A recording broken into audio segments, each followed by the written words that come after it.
They said it was fair. 8 million split 3 ways. I remember the room so clearly, the air so thick you could taste the metal of it. I didn't speak right away, because I've learned that silence can be the only dignity left when people have already decided who you are.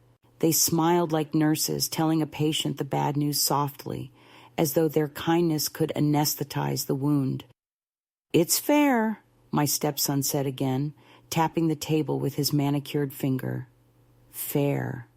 That word still stings. Fairness?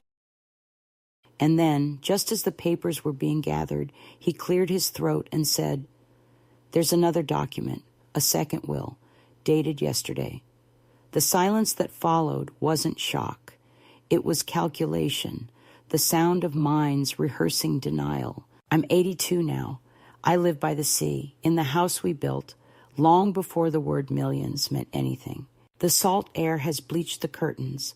The floorboards hum when the wind shifts, and the kettle still whistles at precisely 7 each morning. My husband Richard has been gone for 9 months, though some days I still hear his shoes in the hallway, the low scrape of leather against old oak.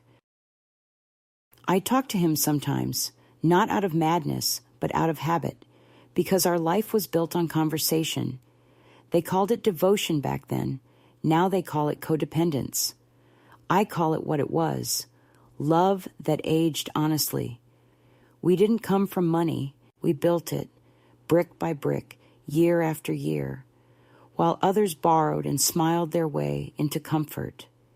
8 million sounds enormous, but every dollar was born from exhaustion. His hands, my patience, our compromises. Richard was always the charming one, the kind of man who made strangers feel like friends and family feel replaceable. His first marriage left him with 2 children who never forgave him for surviving their mother.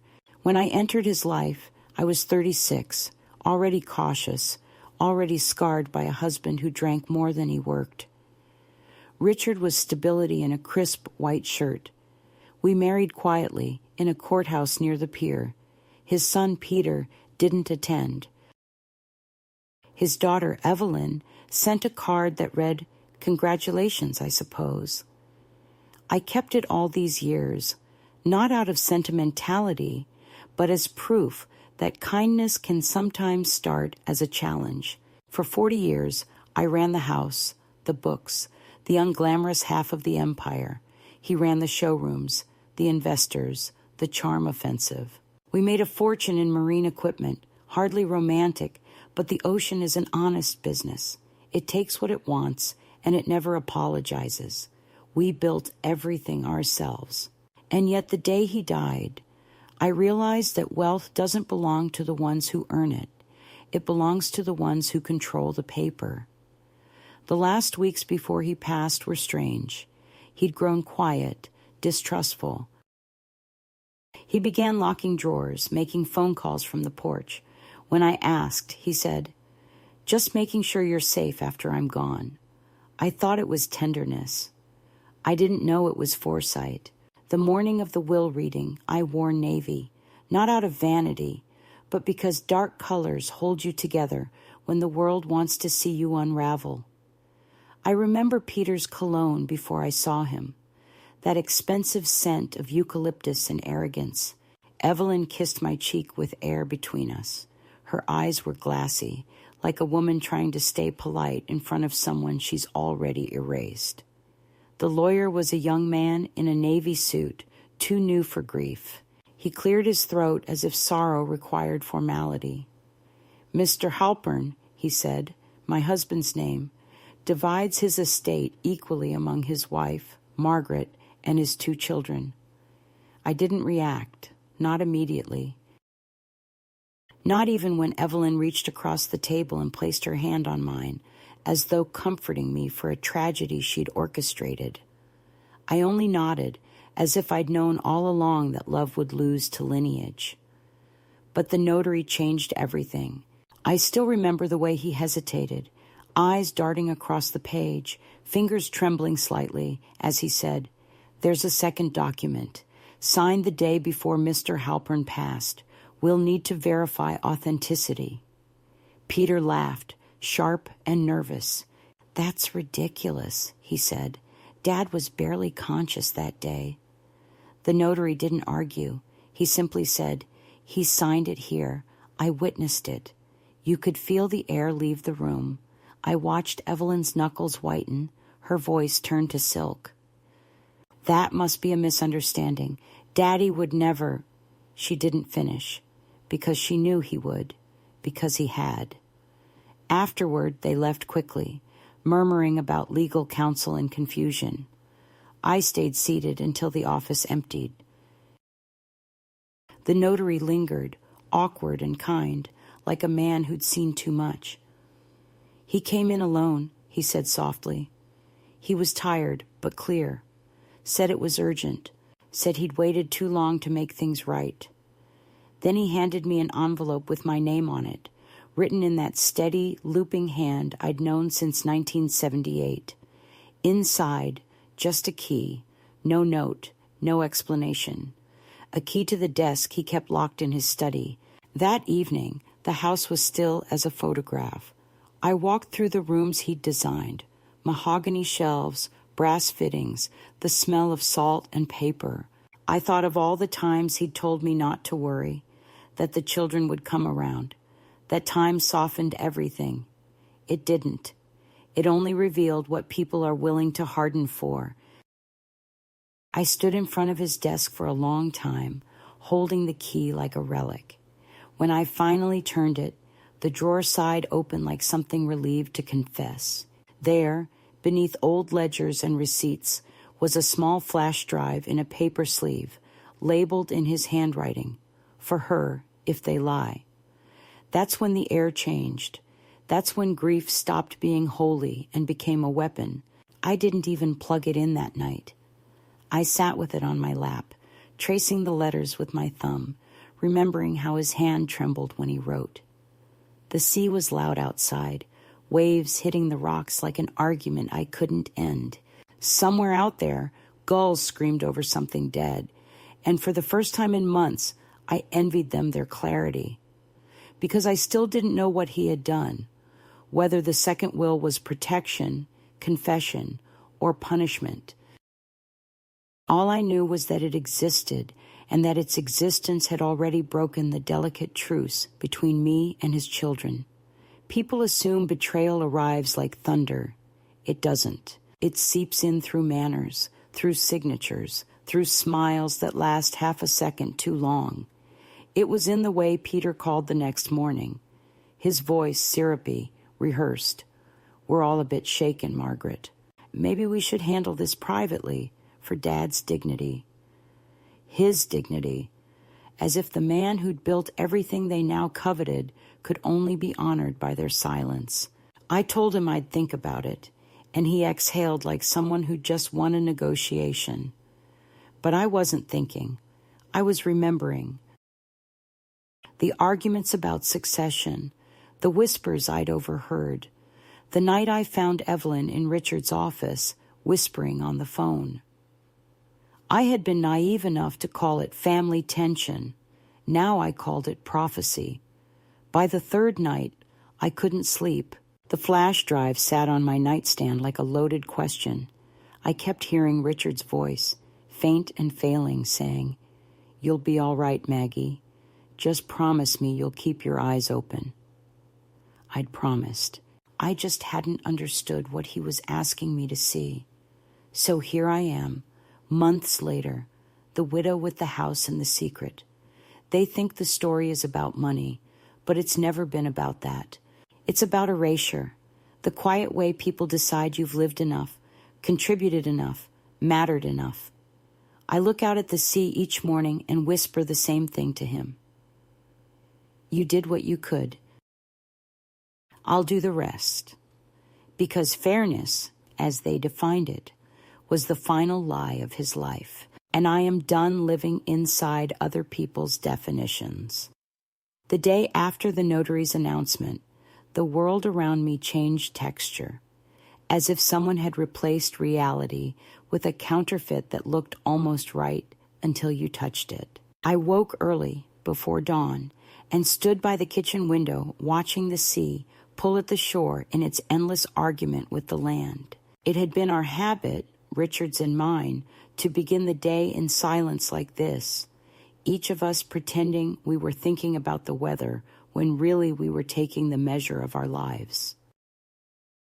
But now there was no shared quiet, only the hollow echo of his chair waiting opposite mine, and that key he left behind on the counter like an unanswered question. I made coffee that tasted of metal and indecision, and drank it from the chipped mug he'd always said we should throw away. I could not throw anything away. Even grief seemed recyclable in a house built of memory. By mid-morning, the phone started ringing. First it was Evelyn, her voice light and falsely bright, calling me sweetheart in that brittle tone she reserved for waitresses and hairdressers. She asked if I was all right after yesterday's mix-up. I asked her what she meant by mix-up. She paused, and I could hear paper shuffling in the background, the soft clatter of a spoon in a cup, her performance of calm. "The thing about the second will," she said at last, "it's probably some clerical confusion. Daddy wasn't himself near the end, you know. Maybe he forgot he'd already taken care of things."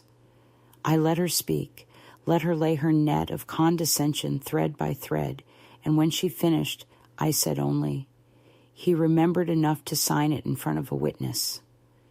There was a long pause, and then, the sound of her smile hardening. "Let's not make this unpleasant, Margaret. We all want what's best for you." It was an extraordinary sentence, soft as velvet and sharp as glass. What's best for me? I thanked her for her concern and hung up before she could rehearse her pity again. 2 hours later, Peter called, his tone firmer, the voice of a man used to closing deals. He didn't bother with sweetness. "We need to meet," he said. "Dad's reputation can't handle a scandal." I laughed then, quietly, because the idea that decency could be damaged by truth was the most honest thing he'd ever said. We arranged to meet at the house that evening. After I hung up, I found myself standing in front of Richard's study door again, the key warm in my hand. For a long time I hesitated, afraid not of what I would find, but of what I would confirm. Then I unlocked the drawer and took out the flash drive. It felt weightless and dangerous. I plugged it into the computer he'd used for decades, the one still filled with invoices, letters, and the small poetry of an organized mind. The screen flickered once, twice, and then there it was, a single video file labeled "For Her." I pressed play. The image appeared crooked, the camera tilted on the desk. Richard's face filled the frame, older than I wanted to remember, his eyes watery but lucid. He smiled the faint apologetic smile he always wore when he was about to say something I wouldn't like. "If you're watching this, Maggie," he began, his voice rasping against the silence, "then you already know they didn't stop. I tried to keep the peace. I really did. I thought time would make them softer, but it only made them hungry. I signed a new will yesterday, leaving everything to you. Not because I think you need it, but because I know they don't deserve it. They'll fight. They always fight. But I've made sure the papers are clean. Don't let them convince you otherwise. You stood by me when I was nothing. Don't let them take what we built. Promise me you won't hide." He coughed then, a deep rattle that seemed to shake the camera, and added softly, "I wish I'd done this sooner." The recording ended there, abrupt, no farewell, no sentiment, just the truth sitting naked on the screen. I sat for a long time staring at the frozen image of his face. I wanted to hate him for leaving me with the mess, for letting it come to this war between blood and vows, but instead I felt an odd tenderness. He had known them better than I had. He had known what they were capable of. I saved the file to a new drive and locked it away in the drawer again. When evening came, the children arrived together, as if united by necessity rather than affection. Peter wore his business armor, dark suit, expensive watch. Evelyn wore grief like a costume, eyes red but dry, lips trembling at convenient intervals. They didn't sit until I did. The air smelled faintly of the sea and pretense. Peter started the conversation with rehearsed sympathy.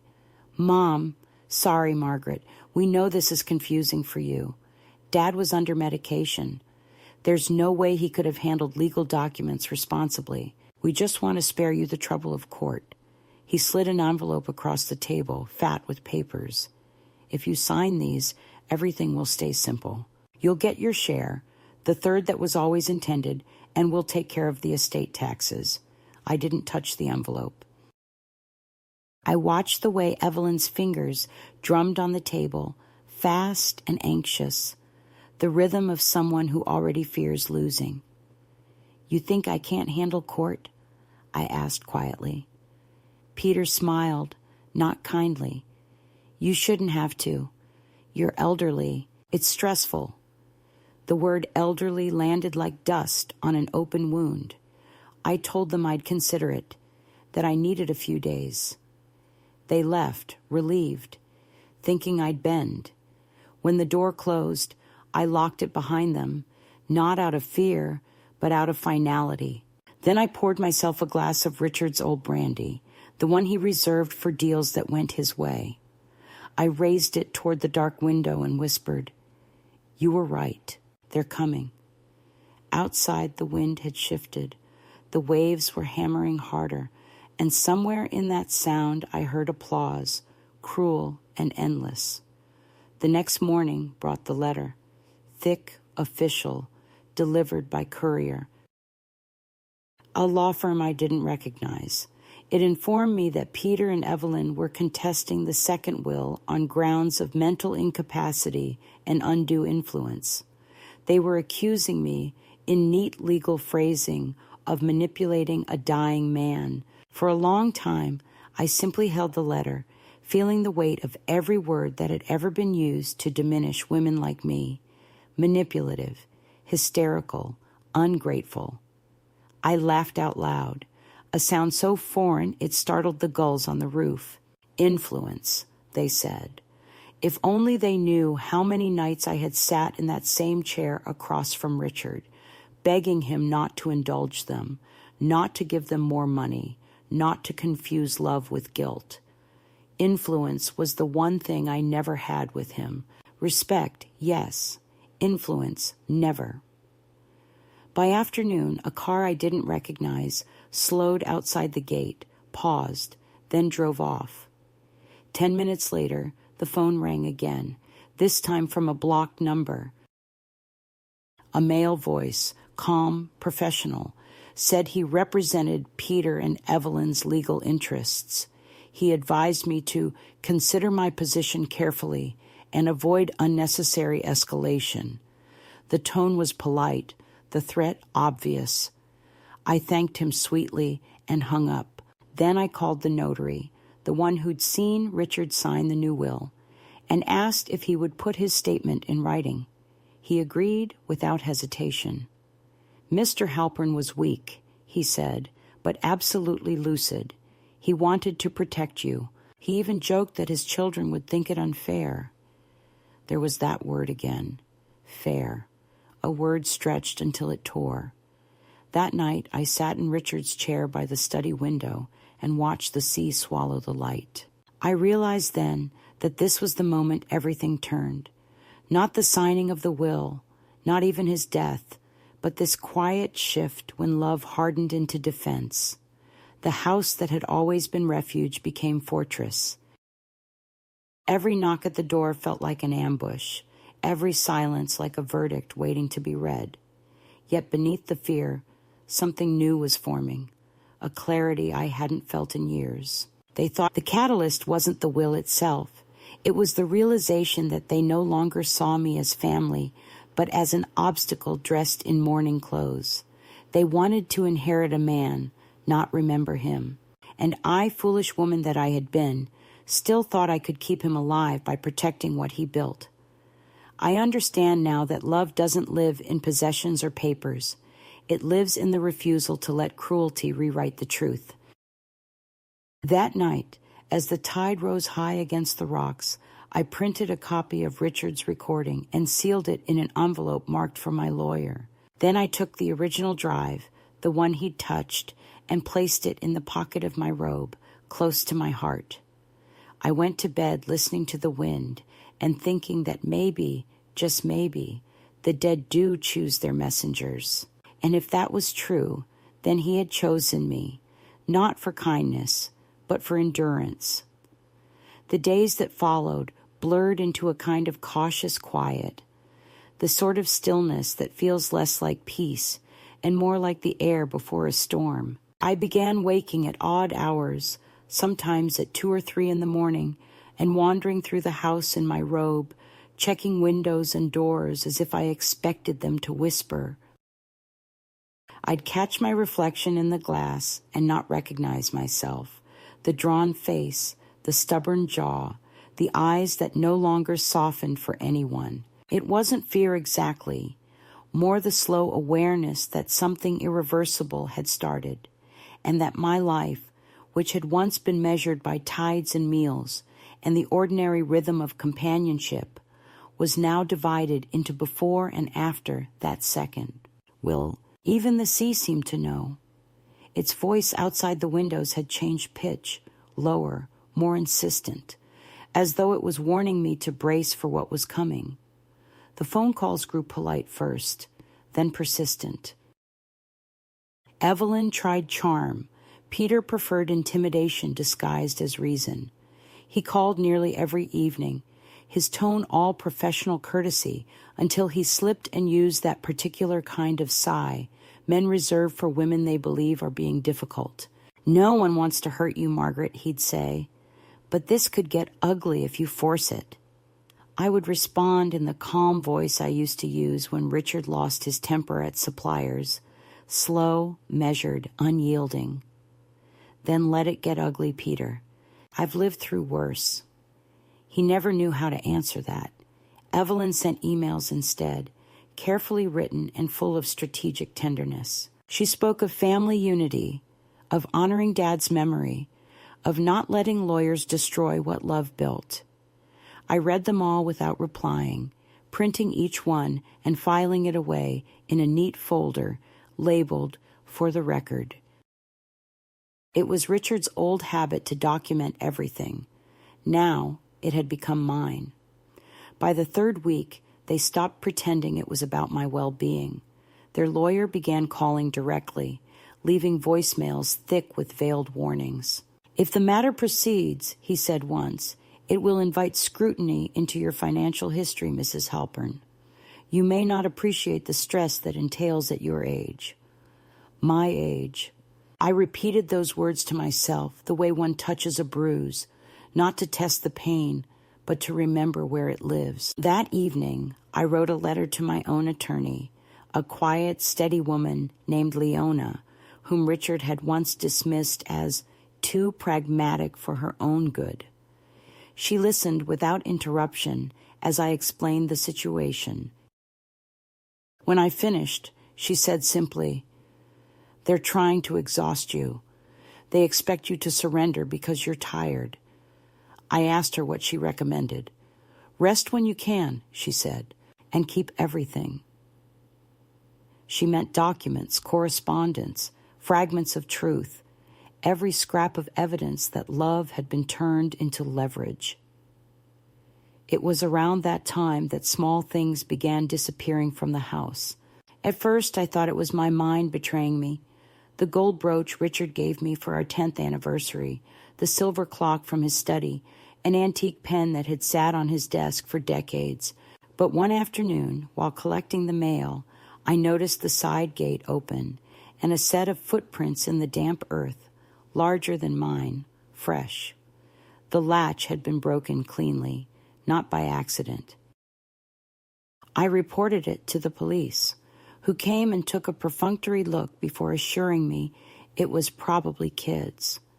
They didn't see what I saw, the order in the intrusion, the intent, Someone had been testing the edges of my solitude, measuring how easily I could be rattled. That night, I double-locked every door and placed Richard's old cane beside the bed like a weapon. Sleep, when it came, was shallow and brief.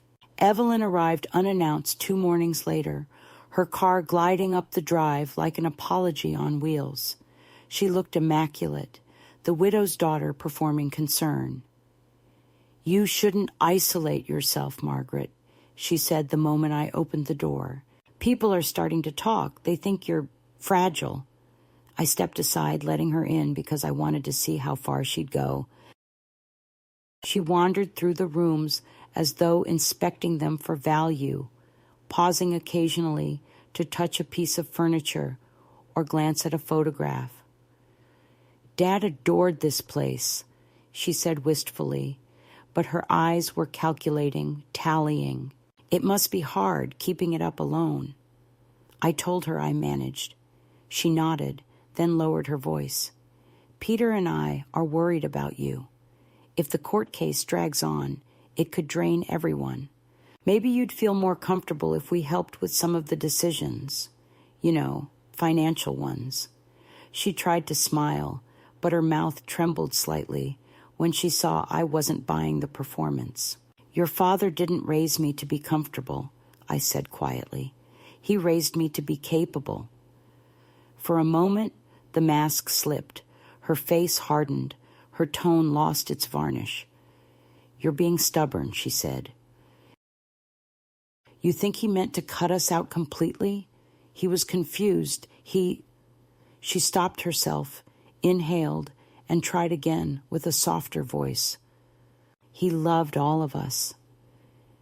I walked to the window, opened the curtains, and let the bright noon light flood the room until it made her squint. "Love and money don't share the same language, Evelyn. You're fluent in only one." She left soon after, cheeks flushed, muttering something about how ungrateful I'd become.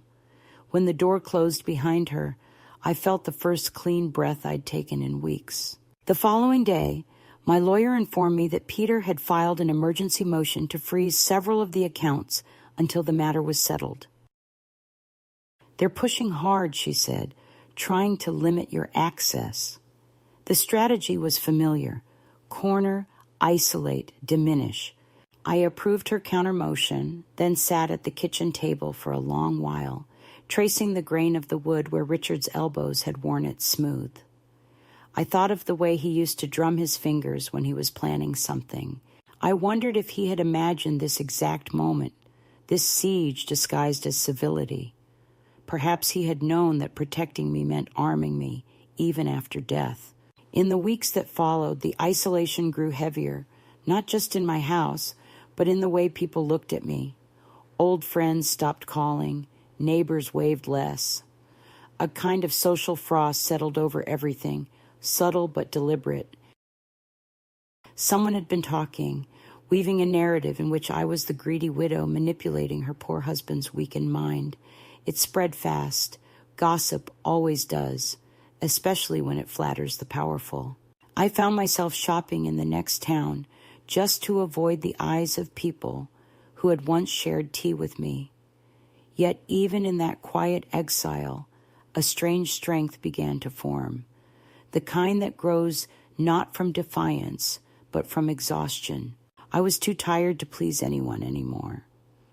At night, I began going through Richard's old files, not because I needed evidence, but because I needed to remember the texture of our truth. In one folder, I found a photograph of the two of us on the deck of our first boat, wind tearing at our hair, his arm around my shoulder. On the back, in his neat handwriting, he had written, "For the woman who never asked for anything but stayed anyway." I held that photo for a long time. It reminded me that endurance had always been our language. We had survived markets crashing, storms sinking shipments, and nights when we barely spoke. This would be no different. One evening, as I sat at his desk organizing the papers, the phone rang again.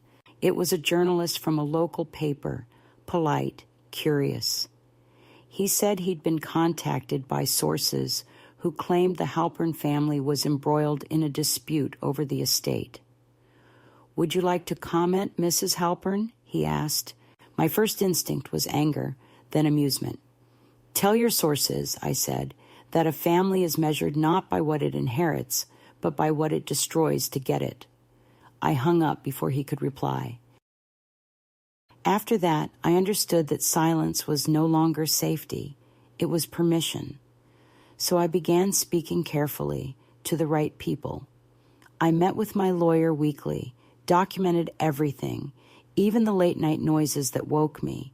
Once, at 2 a.m, I heard footsteps on the gravel outside and saw a figure by the fence, motionless, watching the house. When I turned on the porch light, he vanished into the dark. The police said it was probably a vagrant, but I recognized the shape of the shoulders, the stiff arrogance of posture. Peter. He wanted me to know that he could still appear when he pleased, that I was never entirely alone. But I was not the woman he thought he could intimidate. The longer this quiet siege went on, the clearer my mind became. I stopped waiting for justice to arrive like a gentleman and began preparing for it as a battle. I cataloged every letter, every receipt, every signature. I found Richard's old tape recorder and began speaking into it at night, not to vent, but to keep record. Dates, names, phrases, the way their voices sounded when they lied. I had become the historian of my own erasure, and yet, amid the exhaustion and bitterness, there were moments of odd beauty. I noticed the small changes in the world again, the way the light slid across the kitchen tiles at dusk, the way the sea glowed silver just before rain. The solitude, once heavy, began to feel clean. It wasn't peace yet, but it was the beginning of it. I realized then that the first escalation wasn't external at all. It was the shift inside me, the quiet transformation from defense to decision. They wanted me to disappear behind paperwork and fear, but instead, I had become sharper, distilled. I no longer belonged to the version of myself that waited for kindness. I belonged to the part that endured. So when another letter arrived from their lawyers, thick and self-important, I didn't tremble. I read it slowly, placed it on the pile marked evidence, and poured myself a cup of tea. Outside, the wind was rising, but it no longer sounded like warning.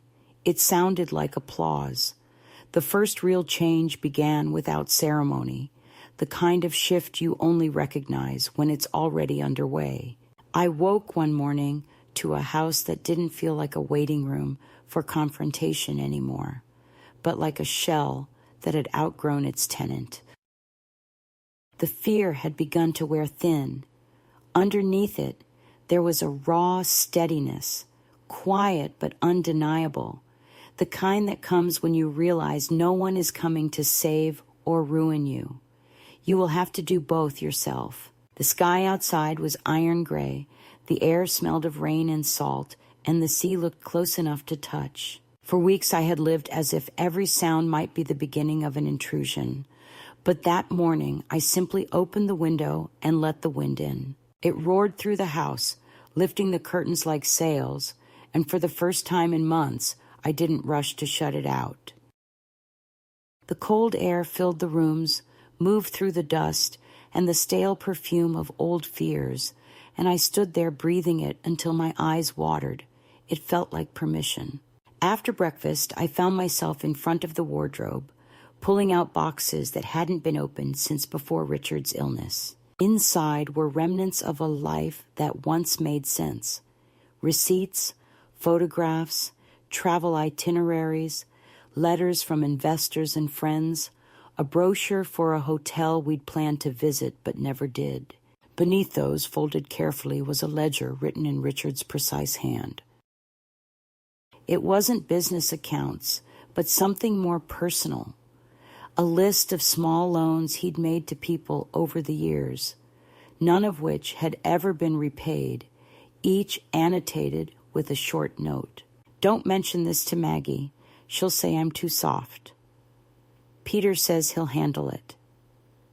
Evelyn promises to return the money after her bonus. I traced the ink with my fingertip. He had known they were taking from him long before he admitted it to me. It wasn't just money they borrowed. It was belief, the quiet conviction that family was immune to greed. Reading those notes felt like listening to him confess, belatedly, that he had chosen peace over truth until peace became impossible. That evening, I called Leona again and asked her to meet me in person. We sat in her small office, the one with the cracked leather chairs and a view of the courthouse parking lot. She was a woman who never raised her voice, and that calm steadiness had begun to feel like the only solid ground left. I told her about the recording, about the threats, about the ledger. She listened, taking notes in her tight, slanted handwriting. When I finished, she folded her pen into the notebook and said, "They'll keep pushing until they believe you'll break. It's not about winning for them. It's about erasing you." The word erase caught in the air between us, heavy and exact. "So we stop waiting," she continued. "We file. We bring everything into the light before they decide the story for you." Her plan was straightforward but radical. Submit the recording to the court as evidence. Name the notary as witness. Attach the ledger as corroboration of their financial manipulation. It was risky. If the judge doubted Richard's state of mind, the case could twist against me. But hesitation had already cost me too much of my life. I signed the papers with a hand that barely trembled. The filing set off a wave of reaction so swift it felt orchestrated. Within days, reporters began calling again, this time with pointed questions about allegations of elder abuse and possible coercion. Peter's lawyer issued a public statement lamenting the tragic confusion surrounding our beloved father's final days. Evelyn posted a photo online of her standing beside Richard's portrait at a charity gala, captioned with a quote about forgiveness. Friends sent me links, assuming I hadn't seen. I saw everything. I watched as they turned grief into spectacle, rewriting history one headline at a time. But instead of fury, I felt a cold clarity. Every lie they told drew the truth into sharper relief. For years, I had let their narratives define the boundaries of my own life. Now I was watching those stories collapse under their own weight. I started going out again, not far, just into town for groceries, the post office, the small cafe where Richard and I used to sit on rainy afternoons. The owner, a woman named Lila, greeted me with cautious kindness. "Haven't seen you in ages," she said. I told her I'd been busy with family matters, and she nodded, understanding more than she said. The cafe smelled of burnt sugar and old wood, and I found comfort in its ordinariness. Sitting there, surrounded by strangers who didn't care who I was or what I'd inherited, I began to feel a faint pulse of belonging that didn't depend on anyone's approval. Lila brought me a slice of lemon cake on the house and said, "You look like you need something sweet." I smiled and thought, not sweet, just something honest. That same week, I called an electrician to repair the security system, which had been broken since Richard's last hospitalization. When the technician finished, he asked if I wanted to add cameras to the entryway. I hesitated, then said yes. Later, watching the feed on the small monitor by the kitchen counter, I felt both comforted and saddened by how modern protection works. Visibility replaces trust. Yet, in a strange way, the ability to watch over my own walls felt empowering. They could no longer come and go as they pleased in my absence, not metaphorically, not literally. One night, unable to sleep, I plugged in the flash drive again and listened to Richard's message once more. His voice seemed clearer this time, stripped of the weight of illness. "Don't hide," he'd said. It struck me that he hadn't meant from them. He had meant from myself. For months, I'd been living like a ghost in my own life, moving carefully so as not to disturb the dust of old loyalties. The midpoint of any story, I suppose, is when the protagonist finally understands she was the one holding the door closed all along.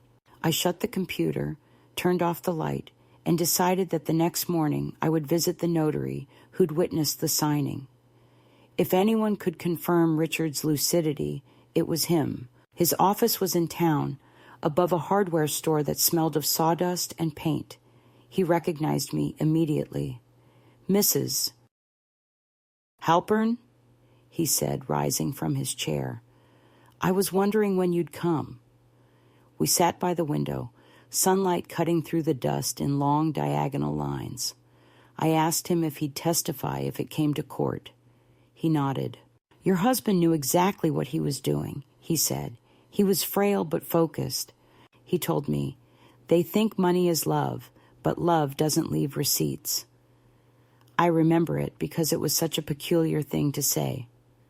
I thanked him, my throat thick, and as I was leaving, he added, "He looked proud that day, like a man who'd finally done something right."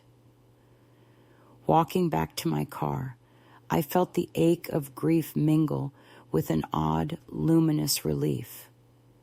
Pride. Yes, that sounded like Richard, the man who never apologized, but always found a way to make meaning out of his mistakes. When I returned home, I found an envelope wedged in the door frame. No postage, no signature, just my name scrawled in an unfamiliar hand. Inside was a single sheet of paper with one sentence, "Be careful what you prove." I read it 3 times before folding it neatly and placing it in the evidence folder. Fear had changed texture. It no longer froze me. It sharpened me. I began to understand that surviving was no longer the goal. Claiming ownership of my own narrative was. For the first time, I realized this wasn't merely a legal battle. It was an act of reclamation. They had spent years turning me into a supporting character in their version of the story, the caretaker, the afterthought. Now I was writing my own script, 1 page at a time. That night, the sea rose high again, the waves throwing salt against the windows like handfuls of accusation. I sat at the desk with the ledger open beside me, drafting a statement for my lawyer. Each word felt deliberate, grounded. I no longer flinched at the thought of confrontation. I was beginning to understand the shape of endurance, how it's less about resistance and more about consistency, about showing up again and again until the world tires before you do. Somewhere between midnight and dawn, as the house settled into its quiet breathing, I realized I wasn't waiting for the outcome anymore. The act of fighting itself had become the point, the slow, deliberate reclaiming of agency after decades of politeness. By the time morning came, the horizon was clear, the sea calm again, as if it too approved of my decision.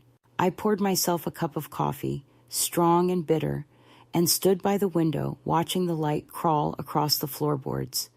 For months, I had seen this house as a battlefield, every object carrying the weight of memory and betrayal. Now it looked different. It looked like mine. It began with a letter that wasn't meant for me, but found its way to my mailbox all the same, a thin, white envelope bearing the law firm's insignia and a line of printed courtesy to the executor of the estate of Richard Halpern. The executor was me, yet the contents were clearly drafted for Peter. They had sent it to my address by mistake, or perhaps by the kind of divine accident that reminds the living they're being watched by the dead. Inside, I found a copy of an internal memo, instructions to question the validity of all secondary witnesses and pressure the notary to reconsider the accuracy of his statement. My hands trembled only once while reading it, not out of fear, but something closer to pity. They were tightening their circle, believing that intimidation could rewrite truth. It was almost funny how predictable desperation looked when wrapped in legal stationery. I folded the paper carefully and slipped it into the folder marked Evidence, Petitioner Tactics. I had begun labeling everything by then. Even chaos needs filing. By the next morning, it was all over the local news. Not the truth, of course, but the version of it crafted by those who owned the microphones. Family dispute over multi-million estate escalates as widow accused of manipulating dying husband. My name was printed in italics beneath a photo taken years ago at a charity dinner, smiling, unaware, the image of civility they now used as proof of deceit. I read the article twice, and then, to my own surprise, laughed aloud. There was a time when public shame would have undone me, but at 82, reputation feels like a costume you eventually stop bothering to wear. I made tea, strong and bitter, and thought about how Richard had always said that money was a mirror. It shows people what they already are. His children, it seemed, were merely looking too closely. The calls began that same afternoon, first from old acquaintances feigning concern, then from strangers disguised as journalists. I answered none of them. Instead, I recorded each number in my notebook, another column of evidence in the growing architecture of deceit. That evening, I walked down to the beach for the first time in weeks. The tide was out, the sand damp and dark, littered with small shells that glittered like fragments of something once whole. I took off my shoes and let the cold water touch my feet. There was an honesty to that chill, something the world of polished lies and press statements could never imitate. The horizon was a single line of bruised silver. I imagined Richard out there somewhere beyond the fog, amused by how swiftly his legacy had become theater. "You would have loved this," I said aloud. The waves answered with their endless, indifferent applause. When I returned home, the phone was ringing again. I let it ring out of stubbornness, but when it stopped, the silence felt too deliberate. A few minutes later, there was a knock at the door. Not sharp, not timid, measured. I opened it to find a man in a dark gray suit, his hair slicked back, the sort of expression that tries to look empathetic and ends up bored. "Mrs. Halpern?" he asked. "I'm Derek Sorensen, representing your stepchildren in this matter." He spoke as though reading from an invisible script. "May I come in?" I stepped aside, letting him enter, not because I trusted him, but because I wanted to hear how deep their performance of civility could go. He declined coffee, choosing instead to stand near the window, surveying the house with professional curiosity. "It's lovely here," he said. "Very peaceful. I can see why you'd want to keep it." I smiled faintly. "Peaceful, yes. Though lately, peace seems to require a bodyguard." He laughed politely, missing the threat in my tone. He began with the same language Peter had used: concern, family, misunderstanding. Then came the offer, a settlement proposal dressed in compassion. "My clients are prepared to release their claim if you agree to divide the estate evenly, as originally intended. It would spare everyone considerable distress." I let him finish, then asked, "And what would spare me?" He blinked, confused. "Excuse me? You mentioned distress. I'm curious what you imagine mine looks like." He hesitated, the mask slipping for a moment. "This isn't personal, Mrs. Halpern." I leaned forward slightly. "That's where you're wrong. It's entirely personal. They aren't fighting for fairness. They're fighting to erase the one person who reminds them what he truly valued." He gathered his briefcase, murmuring something about regret, and left. When the door closed, I exhaled slowly. The encounter had left a film of bitterness on the air, but beneath it was satisfaction. Every time they underestimated me, they handed me another weapon. Later that night, I replayed the recording of Richard's message once more, not for proof, but for strength. His voice filled the study like a benediction. "You stood by me when I was nothing," he said. "Don't let them take what we built." The words had become a rhythm in my blood. I thought of how long I had lived in the quiet shadow of his decisions, and how strange it felt to be the one finishing what he started. I began writing my own statement for the court, not legalistic but human, a record of 40 years of partnership measured not in money but in shared endurance. Each sentence felt like stitching torn fabric back together. When I was done, I printed it and slid it beneath the copy of his will, as though tucking it into the folds of history where it belonged. The following week brought Evelyn to my doorstep again, uninvited but armed with visible panic. Her face was drawn, her eyes rimmed with exhaustion. "We need to talk," she said before I could answer. "Peter's gone too far. The private investigator, the threats to the notary, it's all spiraling." Her voice trembled, and for the first time I saw not the calculating woman who had smiled through the funeral, but a daughter still chasing her father's approval. I led her into the living room and poured tea, the old ritual of civility resurrected from habit. "He's my brother," she said, "but he's not thinking clearly. He thinks Dad promised him control. He says the new will is your idea." I let her speak, let her unravel her guilt until the words hung between us like smoke. "Do you believe that?" I asked finally. She didn't answer right away. "I believe you loved him," she said softly. "I believe you think this is what he wanted." That phrasing, "you thing," was a small, careful cruelty. "He told me what he wanted," I replied. "He left me proof."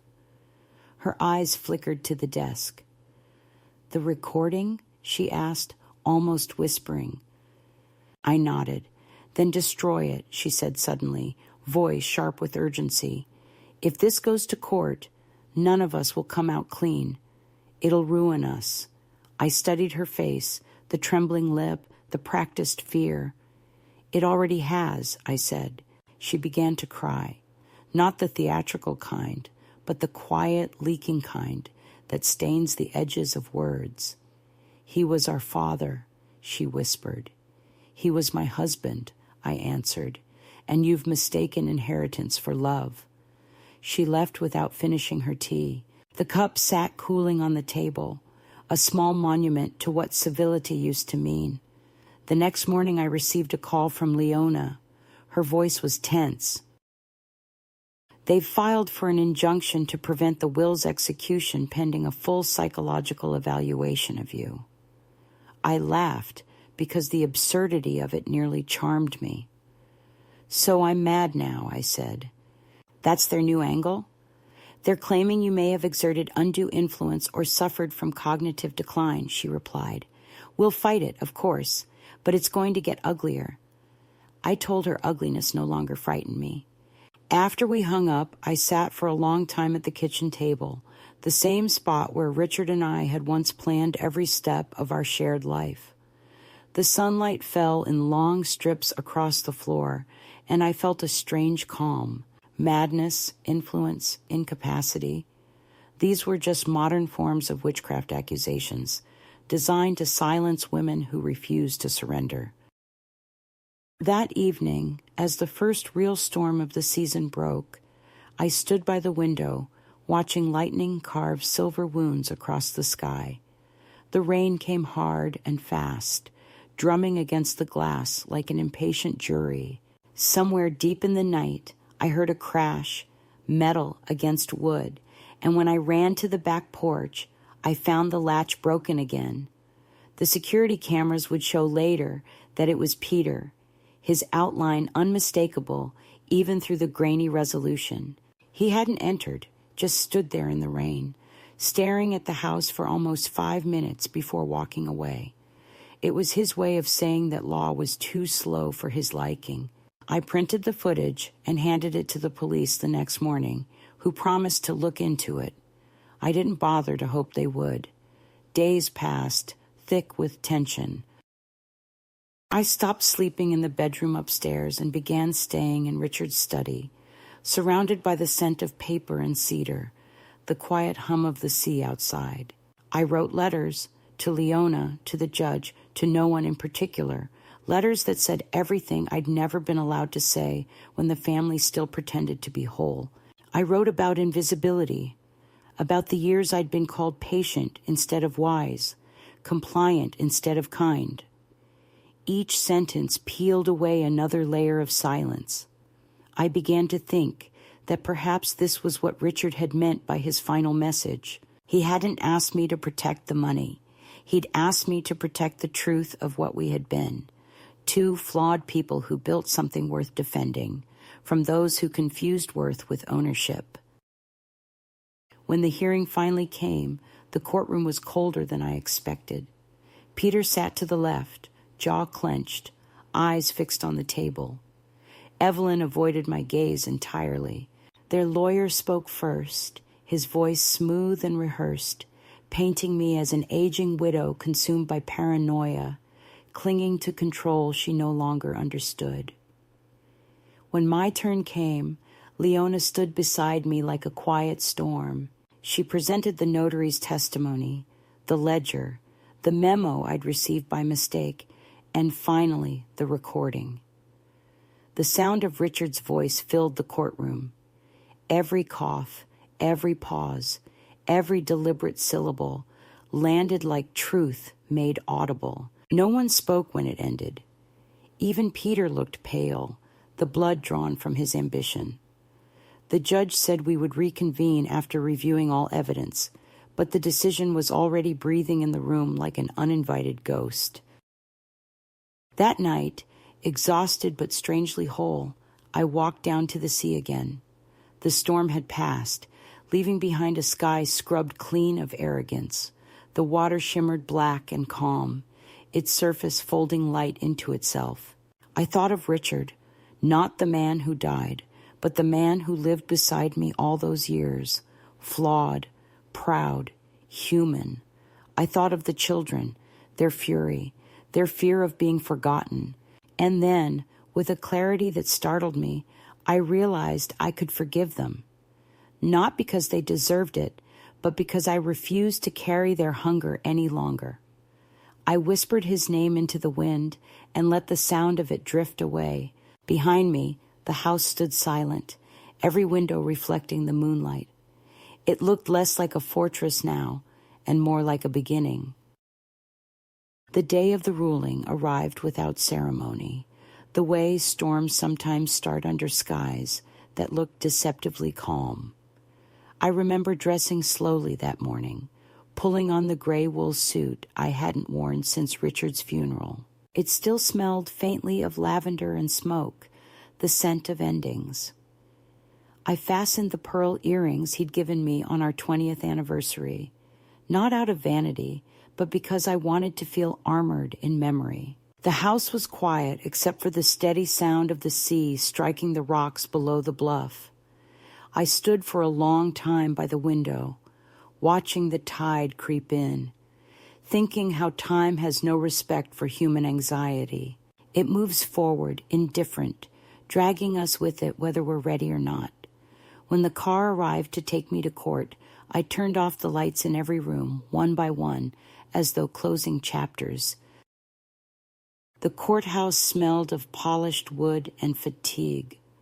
The corridors were filled with that strange hush particular to public buildings, where even footsteps seemed to apologize for existing. Leona walked beside me, papers tucked under her arm, her calm unshaken.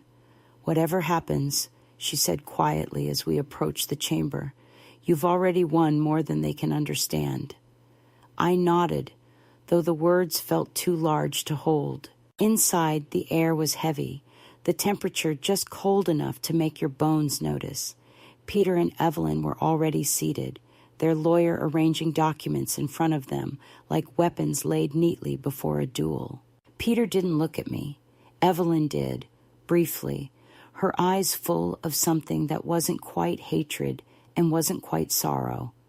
I wanted to believe she was remembering her father's face, but I knew better. What she saw was a rival who refused to die conveniently. The judge entered, gray-haired, deliberate, carrying the kind of weariness that comes from too many families tearing themselves apart over things they once claimed were symbols of love. As proceedings began, I felt my heartbeat slow, not from calm, but from clarity. There is a moment in every battle when you understand that fear has already burned itself out, leaving only focus. I listened as their lawyer spoke, his voice smooth and confident, a performance built on repetition rather than conviction. He painted a portrait of manipulation, an elderly woman clouded by grief, influenced by medication, clinging to possessions as substitutes for affection.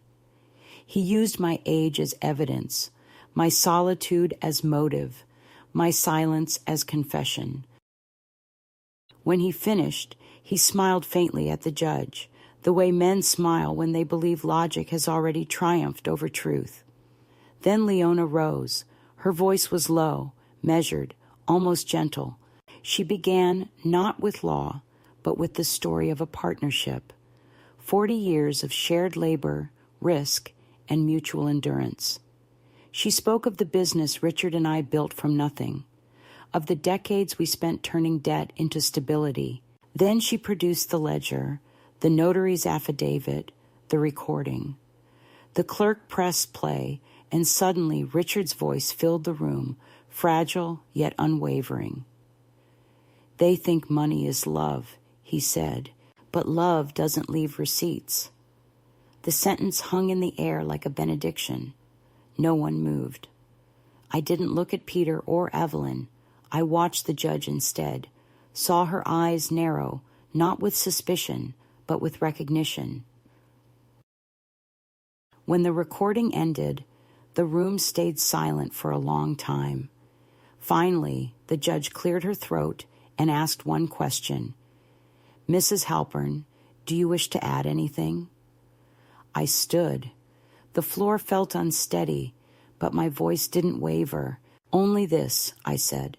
"My husband was many things, stubborn, proud, sometimes careless, but he was not a liar.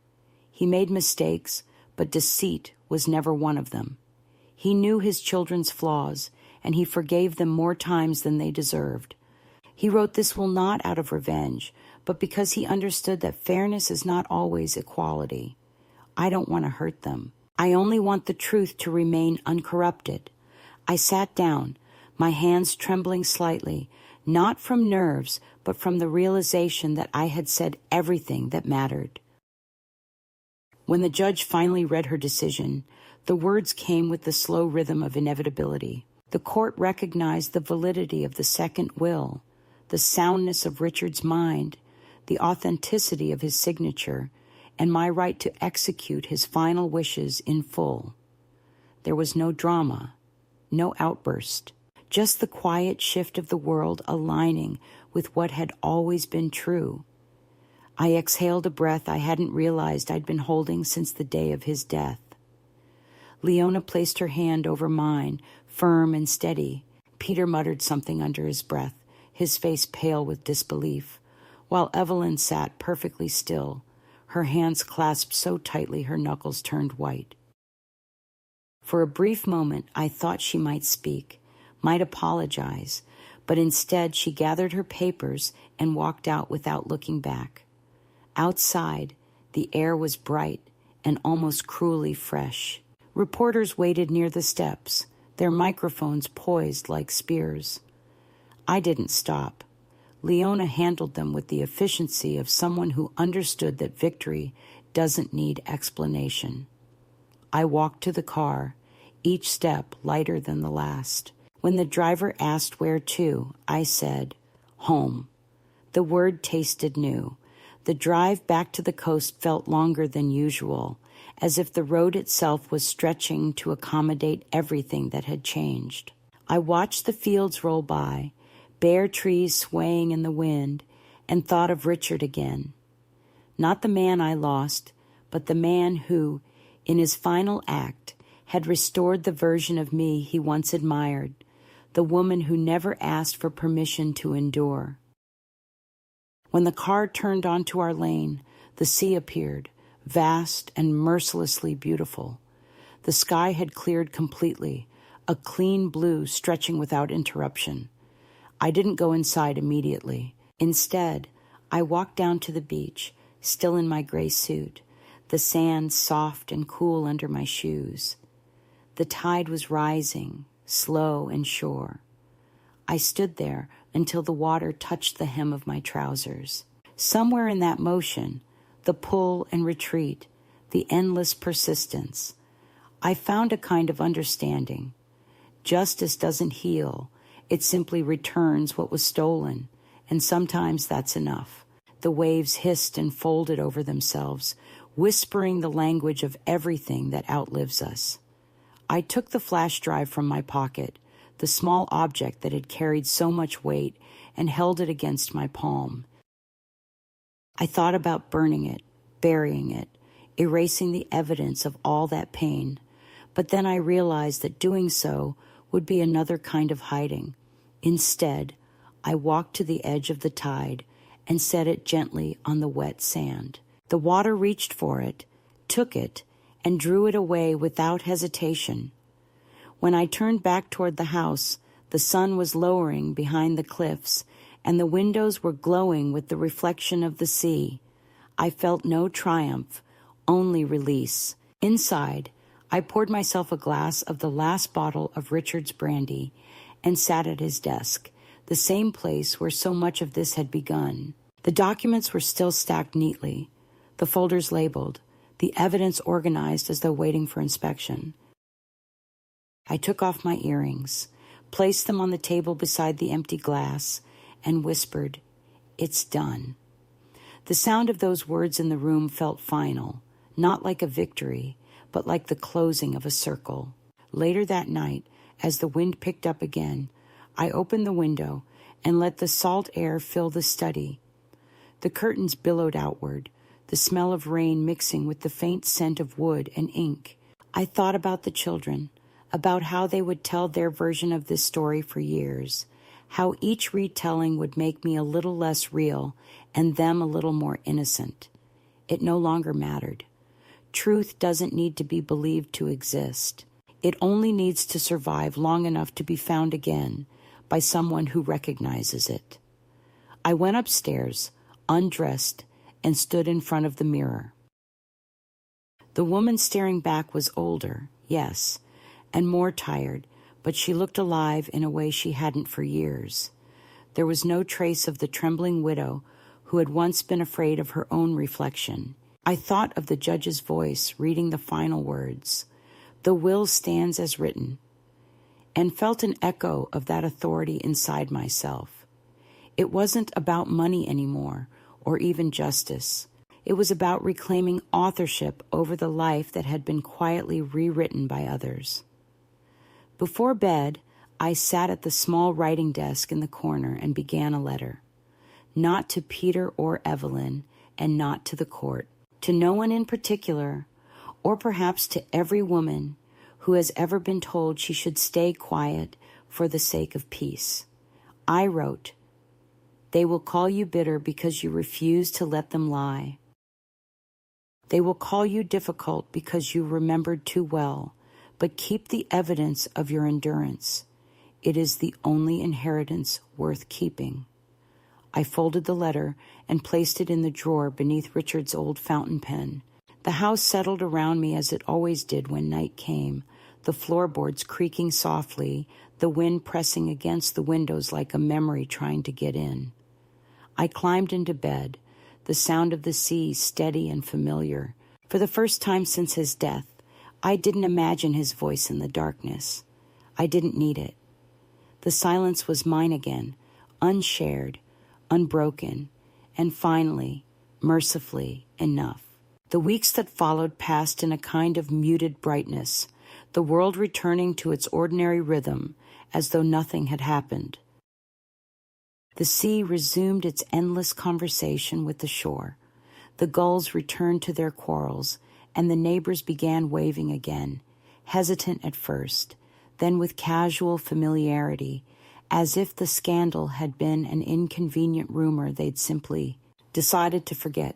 The house, which had once felt like a cage of ghosts, began to breathe differently. I opened windows that had stayed shut for years, polished the brass on the staircase until it caught the morning light, and found myself humming without realizing it. The documents were filed, the accounts settled, and silence, real silence, not the uneasy kind born of dread, finally filled the rooms. There is a peculiar calm that comes after a long war, not victory exactly, but the deep, clean quiet of exhaustion that no longer hurts. I thought that perhaps this was what Richard meant by peace, though I doubted he'd ever truly believed I would find it. Most mornings I walked down to the water with my cup of coffee and stood barefoot on the sand, letting the tide creep around my ankles. The horizon always looked the same, and yet never was. I'd begun to measure time differently, not by appointments or phone calls, but by the movement of light across the waves. The world had shrunk to the size of what I could see from the porch, and it was enough. Occasionally, a letter arrived from the lawyer about the final administrative details, small bureaucratic echoes of what had been so enormous only weeks earlier. I answered them all in careful handwriting, my tone polite, detached, like a woman writing from another century. Leona came once to deliver the last of the official papers in person. We drank tea in the kitchen, the air fragrant with lemon and the faint salt from the sea breeze. "You did it," she said simply, and I told her no. I had only stopped being afraid of doing it. She smiled in that quiet way of hers, the smile of someone who has watched too many battles end in silence, and said she hoped I would now rest. I promised I would, though rest, I was beginning to understand, is its own kind of work. The children did not reach out. I saw Peter once, months later, across the market square.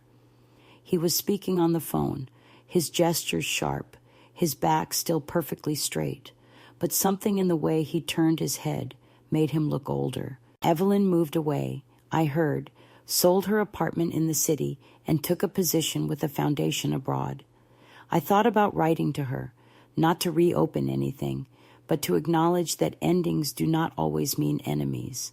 Yet every draft felt wrong, either too soft or too severe, and in the end, I left the letter unwritten. Perhaps she needed distance to learn what I had learned, that grief and greed sometimes wear the same mask, and that it takes time to tell them apart. I wished her peace, silently, in the same way one wishes well to the wind, without expectation of being heard. As for Richard, I speak to him less now. At first it felt disloyal, as though quieting his memory was a kind of betrayal, but the truth is that I no longer need to carry him through every hour of the day. He exists in smaller, more precise ways, in the smell of varnish when I open the shed where he kept his tools, in the hollow on the left side of the bed that never seems to warm, in the sound of the kettle when it begins to hiss before boiling. Sometimes I catch myself turning to tell him something, how the magnolia finally bloomed again, how the neighbor's cat insists on sleeping on the porch, how I no longer flinch when the phone rings. And then I smile because I know he would have listened. Only halfway, nodding absently while thinking of something else. That knowledge no longer wounds me. It's simply part of the story we had. Love, when it survives this long, becomes more fact than feeling. One afternoon, as autumn edged its way into the wind, I decided to go through the last of his boxes. They were stacked in the attic, heavy with years of dust and reluctance. Inside, I found photographs I had forgotten existed. Our first office, the small boat we could barely afford, his handwriting scrawled across ledgers that looked impossibly young. Beneath those papers, was a small envelope addressed to me in the careful script he used when trying to impress. The postmark was from 3 days before he died. I hadn't seen it before. Perhaps it had been misplaced during the chaos. I sat on the floor and opened it with the deliberate slowness of someone touching the past without wanting to disturb it. Inside was a short note. Maggie, if I don't make it back from the hospital, don't spend your days defending me. I've made enough mistakes for 2 lifetimes. Spend them defending yourself. The world won't thank you, but you'll sleep better. Love always, R. I read it twice, folded it carefully, and placed it back in the envelope. I didn't cry. The tears had done their work long ago, but I felt something inside me loosen, like a knot finally untying after too many years. In the evenings now, I light one lamp in the living room and read until my eyes grow tired.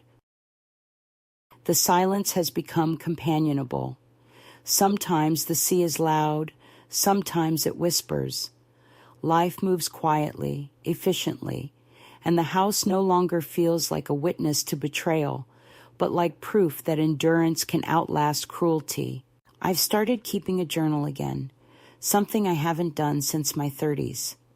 Not of events, there are too few of those to matter, but of thoughts, fragments of what I've learned about truth and resilience.